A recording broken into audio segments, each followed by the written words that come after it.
of Kenya, Rigathi Gachagua. This interview coming in the backdrop of claims that have been made on public domain accusing Gachagua of soliciting up to 10 billion Kenya shillings. These claims come from the highest office in the land, none other than the head of state, President William Ruto, who has just concluded his 5-day development tour of the Mount Kenya region. And this region is, of course, closely associated with the former Deputy President Rigathi Gachagua. Just to clear the air on this interview is at the request of the former Deputy President. So, Your Excellency, thank you for your time. Looking forward to a truthful and fruitful discussion. Thank you. Welcome, Rogers, and thank you for creating time to come and talk to me so that the people of Kenya can benefit from my reply to the very ridiculous claims made by President William Ruto in Sagana State Lodge next to my house and at the foot of Mount Kenya, on the edge of Hobe Forest. And I was under a lot of pressure from supporters and people who listened to him to respond immediately.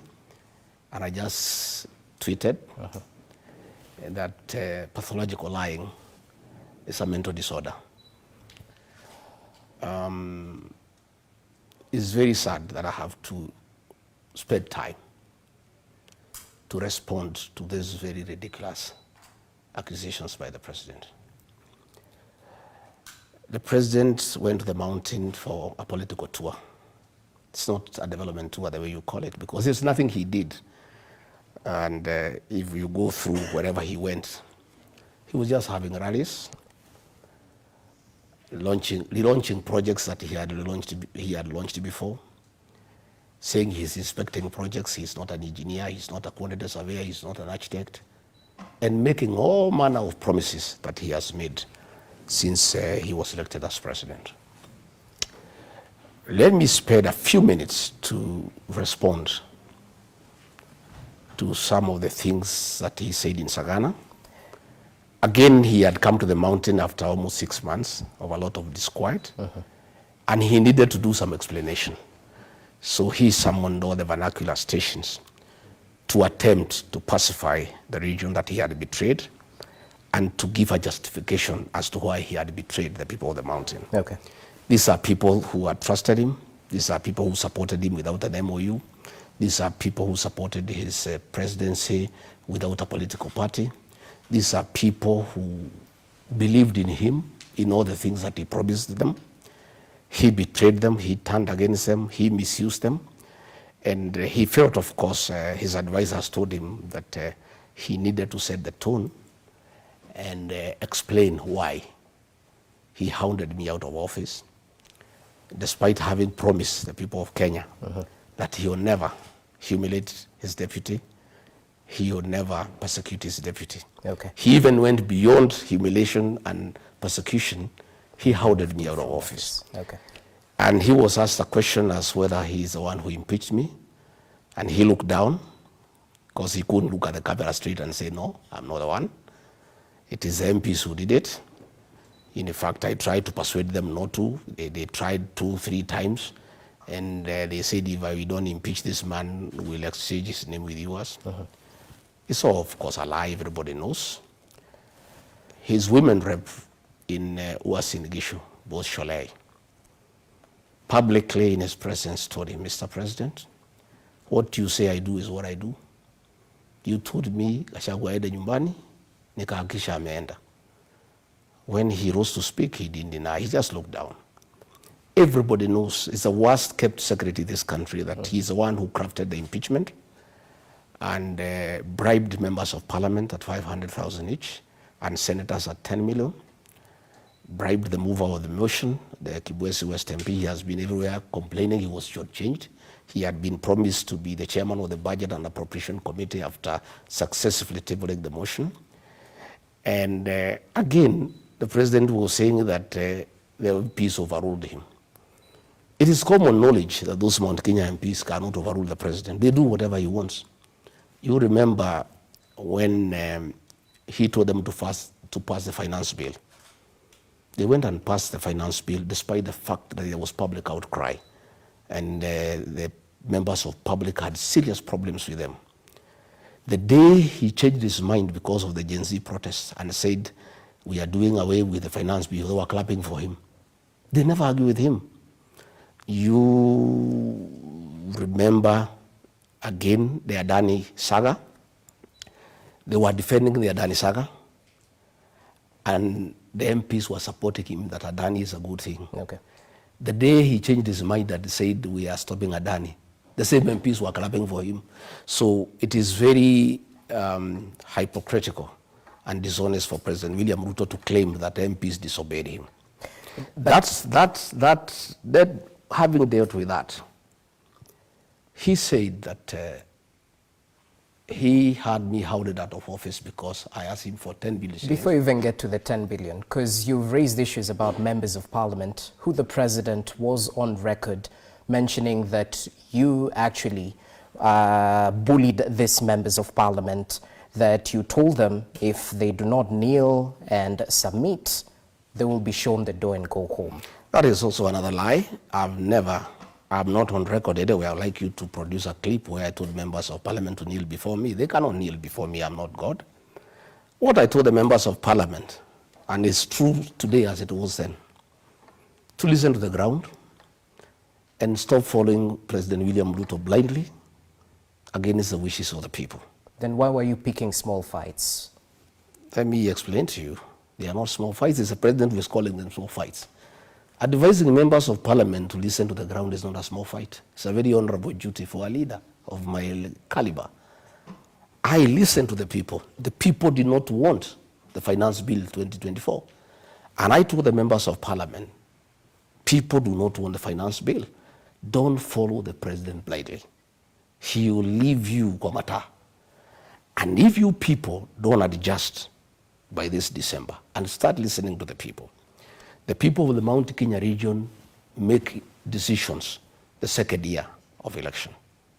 And I was telling them from my experience, by the end of this year in December, if you guys have not aligned yourself with the people and listened to the people are crying about overtaxation. The people are saying they don't want the affordable housing. The people are saying they don't want you to tax avocado.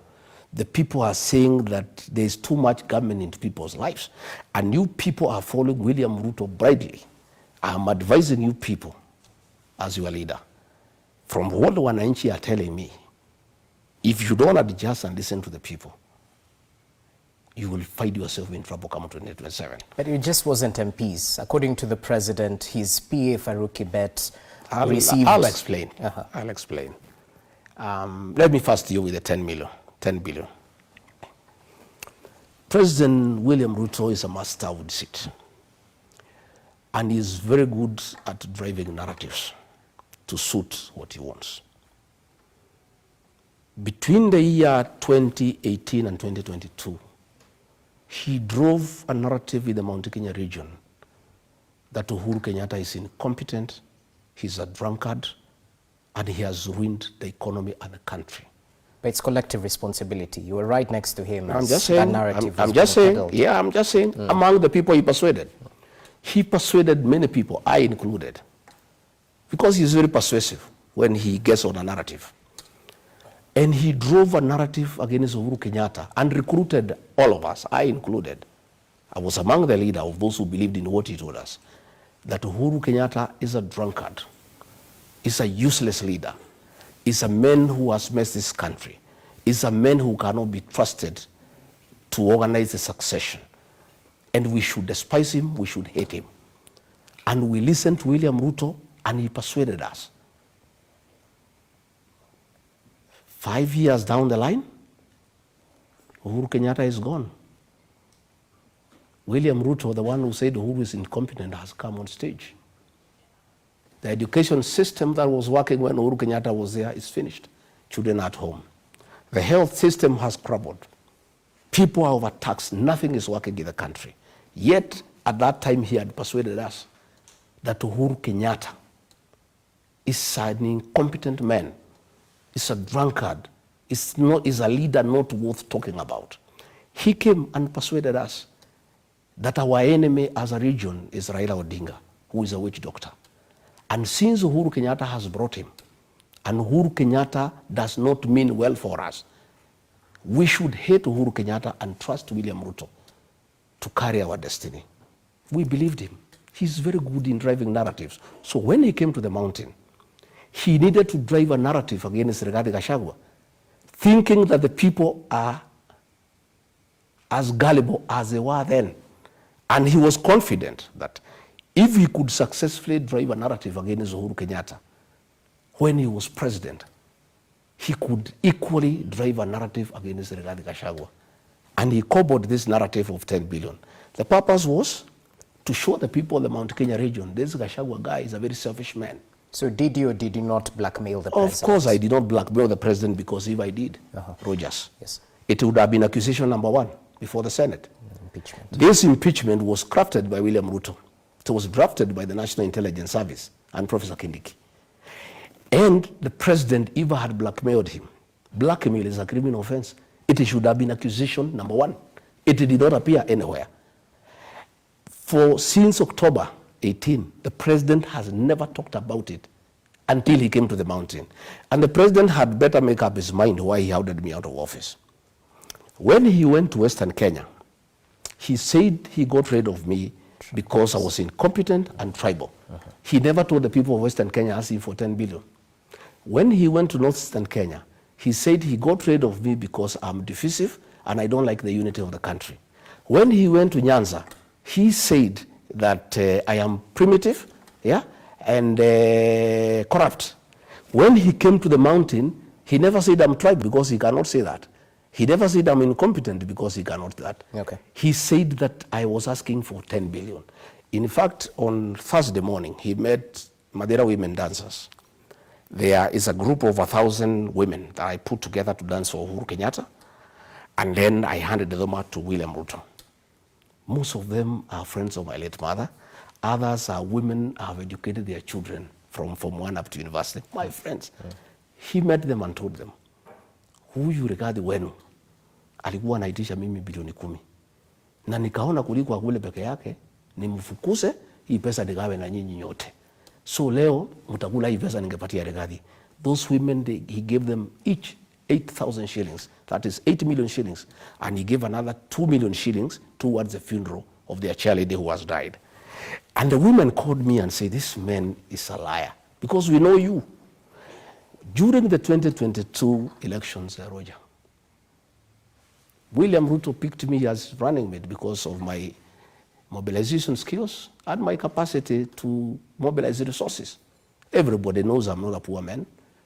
I was in a lot of trouble with the fourth administration because of funding William Ruto.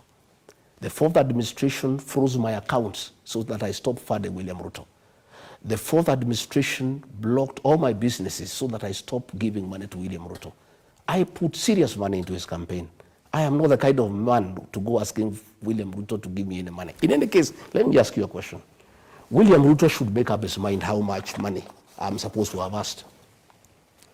His chief propagandist, that is Itombe, wrote, and it's there, I have a copy, I will give it to you. I remember, yes. That I'm asking for 6.5 billion.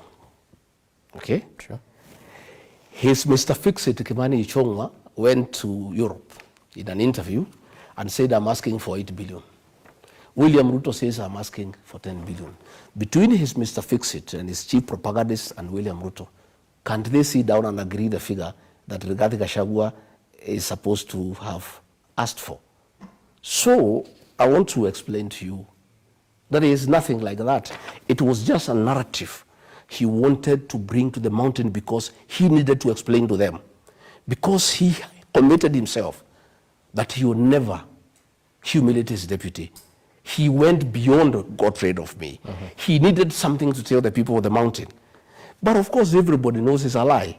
Because if that was true, it should have come in the impeachment. Again, let me tell you, Rogers. But I have to ask you, because you're equally on record in public mentioning that President William Ruto offered you 2 billion Kenya shillings to resign ahead of the impeachment in October. Yes. So isn't that a counter-narrative? No. I talked before. He talked the other day. Okay. I have not talked after he has talked. So your claims are true? I said he talked to me. He sent a very senior officer in government. Well, he called me myself when we disagreed and said, I cannot work with you.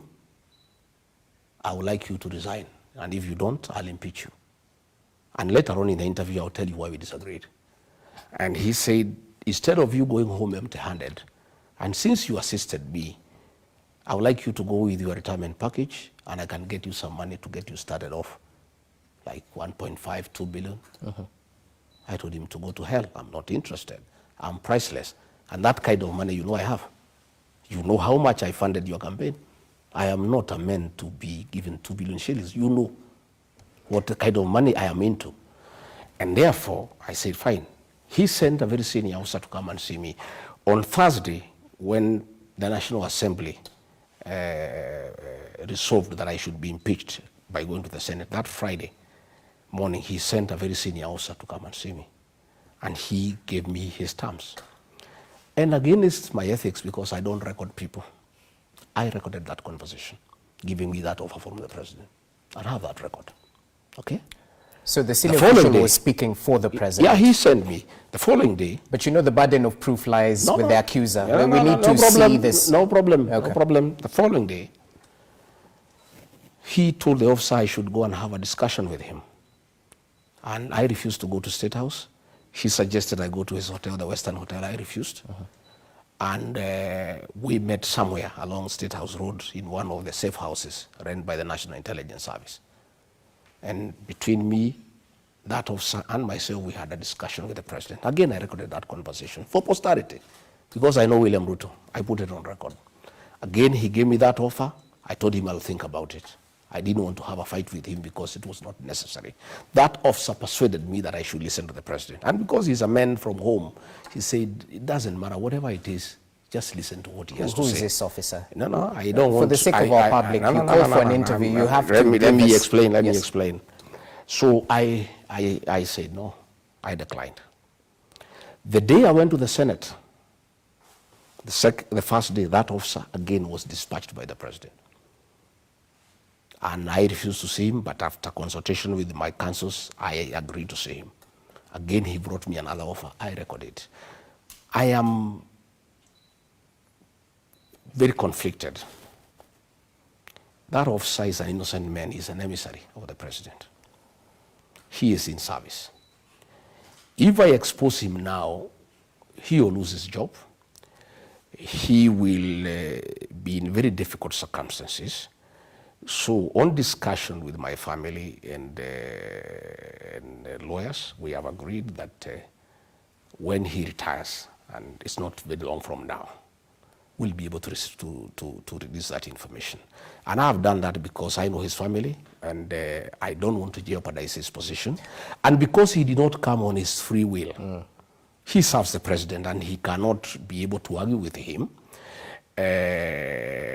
I'll have that information. It is ready, it's well stored, and I would like to tell these people not to try to come and raid here to get it. It's not here. I've stored it nicely with somewhere, and it's in good position. Allow me to reel you in, because you're a truthful man, as you say. At the end of the day, if you're giving us allegations, you have to substantiate. I don't understand. I have told you, because when the president went to that interview, he was asked to substantiate. He refused to substantiate. I have done a lot of substantiation. I've explained to you why I don't want to receive the information now.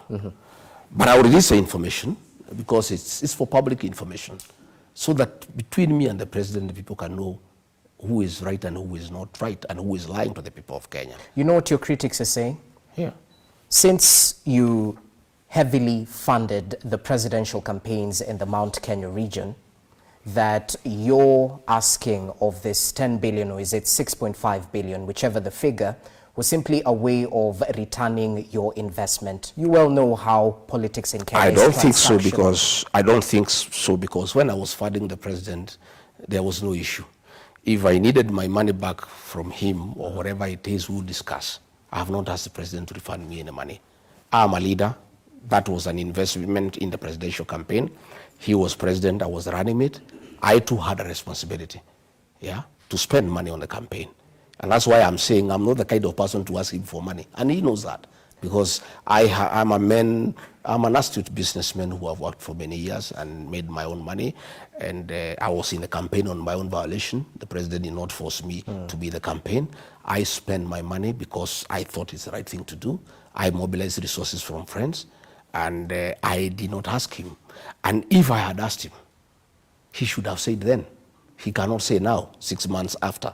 He would have called a meeting of UDA, the PG, put me to task and say, Rigiji here is asking me for this. He would have called some elders, some church people. He never did any of those things, because that is how you do those things. Okay. But myself, when he offered me an offer to resign, I talked about it. I did not waste time. I talked about it because that is a situation. But it's still a narrative. We'd like to substantiate this claim, sir. I have told you what I need to tell you. And the long and short of it all is that the president wanted to create a narrative with the mountain. And you see, these mountain people are looking at him very closely, because the things he said about me are not the things he is saying today. Okay? When he said I should be his running mate in Karen on May 15th, he had this to say. There were so many other instruments. I looked at many things. I looked at what was required of a deputy president. In the end, we all settled as a team on Gachagua, because he's an astute debater, a fantastic grassroots mobilizer, a disciplined and tireless political operative, a successful elected politician and businessman, a principled politician of tremendous resilience and fearless fighter for the right cause, an indefatigable champion. Gachagua is a self-made man, a politician of repute, and a public servant whose sole goal is to help others. Gachagua is a very passionate leader, a people's person. He speaks about the ordinary people and is concerned about matters to do with farmers. What I like about him is his passion for people issues. He's one of those leaders who are passionate about ordinary people. He's a living example of a true hustler. Then the president is here telling the people of the mountain, the man you gave me is a blackmailer. He goes to Western, he says, man is a tribalist. He goes to Nyanza, he says, this man is primitive. Give me a break. You are talking to the same people. These same people are the ones he talked to when he wanted my services, when he wanted me to mobilize the mountain people, when he wanted to take advantage of my oratory skills to mobilize votes for him, when he wanted me to articulate people-based issues. Yet, when I say don't demolish houses for innocent people, he says I'm fighting his government. Yet, he was saying I stand for people issues. So I am saying that the mountain people, you can condemn once. You can't condemn twice. What they are saying, William Ruto, you successfully persuaded us to fight our own son, Uhuru Kenyatta. Please, you cannot persuade us to fight Rigathi Gachagua, because we now know you. You came and told us that Uhuru Kenyatta is bad because he is working with Raila Odinga. And Raila Odinga is a very mad man and a very dangerous man, the Lord of Poverty. Today, you are working with Raila Odinga. Praises for him everywhere. Then the mountain people are looking at him and saying, is this the same man who made us hate Uhuru Kenyatta because he was working with Raila Odinga? Today, he is singing praises for Raila Odinga, taking him all over Africa to be the king of Africa. Right. And he wants us now to believe him, that Rigathi Gachagua wanted 10 billion from him. Is this not the same man who came here and told us that Uhuru Kenyatta is a drunkard? Is he not the same man? Now he is here again telling us that our son, Rigathi Gachagua, is incompetent. Our son, Justin Muturi, is incompetent. Our son, Moses Kuria, is corrupt. Our son, Metheka Linturi, is corrupt. Mr. President, I have no capacity to advise you. Nobody can fool the mountain people twice. You fooled them once, they feel very sorry about it. They actually feel very low and very down. I want to assure you, your tricks are now known, your games are known. You will never again in your lifetime make the people of the mountain fight their son or their daughter. They will never do it. You made us hate Uhuru Kenyatta. Okay. You made us humiliate him. You told us bad things about him that were not true. You said he was incompetent. You are the one who is incompetent now. It is very clear for everybody. Everybody is incompetent except you. Even now you are saying your new Mr. Esa is very competent. You are the only one who is competent. Everybody else who disagrees with you, everybody else who has a problem with your modus operandi, anybody else who has a problem with your leadership is incompetent. Okay. You are the only competent person in this country. So, and with all due respect, we'll treat what you've said earlier on as allegations because you still haven't substantiated them. I have to ask you this because it's a multi-pronged question. When exactly did your friendship, your working relationship with President William Ruto start, and when did the rain start beating it? Probably before we come to that, you said that he said I fight small people. I don't fight anybody. He says that I was fighting Farouk Kibet. Farouk Kibet is not a small man. He is a co-president in this country. Farouk Kibet runs the government. Everybody reports to him. The Inspector General of Police, the head of public service, cabinet ministers. William Ruto issues instructions to cabinet ministers tremble at his very sight. So, Farouk Kibet wanted to give instructions to Rigathi Gachagua. Rigathi Gachagua was elected by the people of Kenya alongside William Ruto. There is no way I would have allowed Farouk Kibet to give instructions to me. And let me tell you, Rogers, Farouk Kibet was trying to run my office, make appointments for people to come and see me. And initially, I thought it's okay, maybe that's how William Ruto wants us to work. Until I learned that Farouk Kibet was collecting money from people to come and see me, and I have nothing to give them in return. And I went and I told the president, Mr. President, I'm your principal assistant. Please, your personal assistant cannot give me instructions. And if you want to give me any instructions, you give them yourself and I obey them to the letter. But you cannot use your PA to order me around. And your PA is taking advantage to make money from people. And I told you, Mr. President, for your information, because I'm your advisor in this matter, I will be failing in my duty if I don't advise you and tell you what is happening. Okay. All the people Farouk Kibet is clearing to come and see you, he's collecting money. And there's hue and cry in town. And State House is getting very disrespected because it has become a center of corruption. All appointments of people coming to see you, Kibet is collecting money. And Mr. President, I think you need to check this. But if you want to continue with it, tell him to keep off my office. He is not going to make appointments in my office, and he cannot tell me whom to see. So can you substantiate this? Farouk Kibet is not here to defend himself. But the president raised a matter. You asking me for an answer? Yes, yes. See, I must give you an answer. But I'm not the one. I've never raised that issue. Okay. It's the president who raised the matter. I'm answering I'm just to the people of Kenya. countering what you've said. But I'm You've saying, said that he's the one. But I'm saying, Rogers, the president said that I'm fighting with small people. The answer is that Farouk Kibet is not a small person. So you're fighting big people. Fine. I was not fighting big people. Yes. I was telling the president, I'm elected. I'm not going to take instructions from your personal assistant. And I'm not going to allow him to push corruption in my office. If you want him to practice corruption in your office, you can go ahead. But you just said he was collecting money for people to meet with you. I learned the few people he had asked me to see. Later on, I heard noise in town that people are going to see the deputy president. Farouk has collected money on his behalf and he's not doing anything for us. That is when I got alarmed. I faced Kibet and he told me off. He said, I must make money. Hii serikali tumetafuta, mimi nimeumia na William Ruto miaka mingi. And actually when I talked to the president about Farouk Kibet, he said, wewe achana na Farouk atafute pesa kidogo ya kukula bana. Hii mtu ameumia na mimi miaka mingi, akipata hapa kidogo kidogo yuko makosa gani? So I'm telling you, so I'm the only man who would tell him off. Okay. When he says that I'm fighting small people, Itumbi. I don't know Itumbi. You can see the things he was writing about me. And Dennis Itumbi, the chief propagandist for William Ruto. Again, he's not a small man. This government of William Ruto is run by Itumbi and Farouk. This Itumbi, all these statements you see ministers issuing, like the one DCI has issued about the violence yesterday in Mweki. It's Dennis who crafts them. He crafts the messages, and you can see even that is language.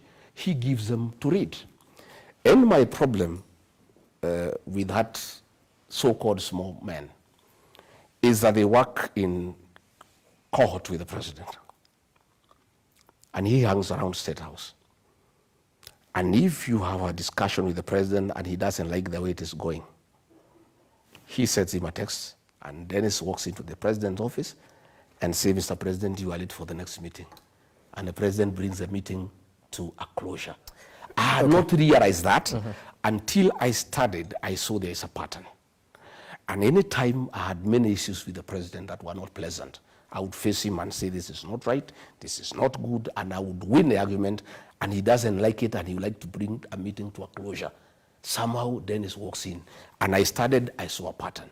So one day, we were launching, the president was going to sign, he was going to sign the housing levy law, bill into law. And I was with the president in his office, the two of us, and I had a very hot conversation with him. And I was telling Mr. President, Kenyans are not interested in affordable housing. And people are very unhappy about the taxation. And Mr. President, only a fool doesn't change his mind. Let us relook this thing, and please, from the feedback I'm getting from the ground, and Mr. President, I was elected with you. I mean, it's my job to tell you what the people are saying. And since we are elected together on a joint ticket, when I see we are going down and I don't tell you, it is not fair. Then when we were just continuing, I think he took a phone, Itumbi comes. And he said, Mr. President, we need to go. And I told Itumbi, my friend, next time you interrupt me when I'm with the president, you know who I am. Get off. I am the deputy president. I was elected with the president here. Who are you to come and interrupt our discussion? Do you know what we are discussing? The president just looked and said, I think we go. Okay? So that is how I raised that issue. And I told him, Mr. President, how do you get these people to come and interrupt a meeting with your deputy all the time? So that those are the issues we were saying. Well noted. I was fighting with small people. Just to take you back briefly, because we're stuck of time, how much did you fund President William Ruto's campaigns? No, I will not go into that. It's not necessary. I don't think I need to go into the details, because I was also a candidate. Okay. I did not necessarily fund William Ruto. I funded the campaign because I was part of the campaign. Okay. And I don't think I need to go into those details. Then tell me this, when did the rain start beating your friendship? When exactly? It's not friendship, Lily, but we went into a covenant with the president. And the president was here many times, here in this house, down, beaten, harassed, frustrated, and he would come here for comfort. And my wife would pray for him, and we went a long journey from 2018 all the way to 2022. And I believed him and I trusted him. And since I'm a man of honor, I took his word for what it was. And we agreed many things, but we never wrote anything down. And that is a mistake that I made, that I regret today. And my community, the Mount Kenya people, regret today. But they have forgiven me, because William Ruto is very deceptive. To deceive Rigathi Gachagua is nothing, because he deceived bishops, reverends, pastors, everybody, all of us, our own community. A very respectable community were deceived by one man. So I fell for it, and we agreed many things. And I went into it blindly. But as soon as we came in, the man changed completely. And all the things we had agreed, he became very arrogant, He said he's president. He said he'll do whatever he wants. And I can tell you where I started finding things are not right is we had agreed on several portfolios for my people, because we had agreed, much as I'm a national leader and I'll be your deputy to assist you to manage the affairs of this country, I'll protect the interests of the Mount Kenya people in your government because they have elected you and they give you 47% of the vote. And it was agreeable. And all the things we had agreed in terms of portfolios, interior, agriculture, water, lands, finance, he honored all those things without any reference to them. And I realized he had conned me and the community. So that's when the issue started. That is one of the issues. Okay. Number two, he keeps on saying people are tribal. He has accused me of tribalism. When we were appointing PSs, I asked him, since I was a public servant for a long time, we need institutional memory. These PSs are civil servants. Much as they served Uhuru Kenyatta, they are career civil servants. Mr. President, why don't we retain several of them for continuity instead of bringing everybody who is new? He said, no, hiyo watu wa Kwende, hiyo ni watu ya Azimio, ni watu ya Uhuru. But there were some PSs who were retained. No, let me explain. Let me explain, that's where I am. He said, wa Kwende hiyo watu, sitaki kuwaona. We'll get our own people, they will learn on the job. I said, Mr. President, we are new, me and you, we have just come. If we have new ministers, we have new PSs, the country must continue. Why, please, from my people, from my community, the region, I have 5-6 people I would like you to retain. And for you, as you can retain what? He said, no, sitaki hiyo watu. Then we are, okay, he overruled me, I kept quiet. Then we worked on it and we agreed on the list. And we got all new people, okay? And I went home. All new people? All new people. In agreement between me and him. Okay. I came here. At 7, the list came out. The list had changed. From his community, he retained 5 PSs. From his community, he retained Belio Kipsang, he retained Julius Koril, he retained Kipto, he retained Kimtai, and Dr. Tum. From my region, he retained one guy called Hinga. This is not fair. You have started shortchanging me right in the beginning of our government. He told me, wewe Regadi, wewe ni kumbavu sana. Kama you want to be the appointing authority, my friend, you run for president, you can appoint the PSs you want. This is my government. Now, ukwende, and he switched off the phone. That is, and when I hear him that was talking, in 2022. Yeah, 2022. That was the second month in government. So when I hear him talking about tribalism, that Rigathi Gachagua is tribal. When you look at the way he reappointed PSs from his community and chased away all the other PSs from all the other communities, except his own community. When you look at the appointment of CEOs in parastatus, there are more than 60 from his community. And he talks about tribalism. You know, I've heard him saying hatutaki ukabila. You know, hii Kenya ni yetu sisi wote. Sisi bwana hatutaki ukabila. Mnikubalie niunganishe wa Kenya wote. Hii Kenya ni yote sisi zote. Then more than 60 CEOs of parastatus are from his community. Okay. That is where I just realized things are not what I thought they would be. And when I tried to talk to him, he was very abusive. And I kept quiet because I didn't want to have a fight with him. I just, you know, played along and we just continued, you know. And then along the way, he started purging people from my community. He wanted to get rid of the Commissioner General of KRI, Mr. Mburu. And I said, no, Mr. President, we agreed with you that 1 for 1. I mean, if you want to change Mburu because he was Uhuru's, you replace him with somebody else. He said, okay, no problem, let him go, we will replace him.